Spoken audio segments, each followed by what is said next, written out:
श्री राधे राधे, जय श्री कृष्णा।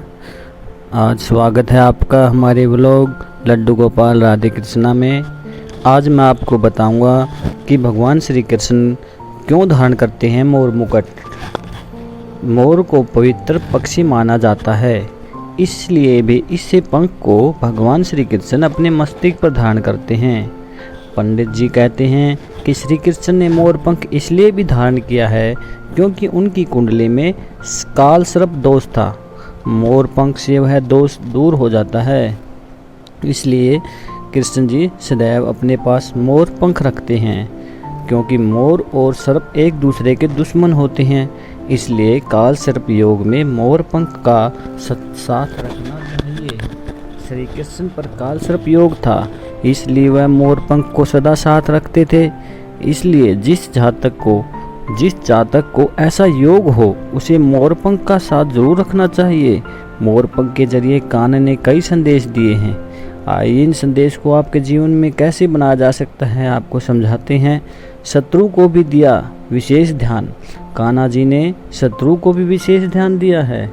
कान्हा के भाई बलराम जो कि शेषनाग के अवतार थे। मोर और नाग एक दूसरे के दुश्मन होते हैं, लेकिन कृष्ण जी के माथे पर लगा मोर पंख यह संदेश देता है कि वह शत्रु को भी विशेष स्थान रखते हैं। मोर पंख को माथे पर लगाकर उन्होंने यह बताया है कि मित्र और शत्रु के लिए मन में संभाव जरूरी है। सुख और दुख का प्रतीक माना जाता है। जिस तरह से जीवन में सुख दुख के कई रंग होते हैं, वैसे ही मोर पंख भी कई रंगों में होता है।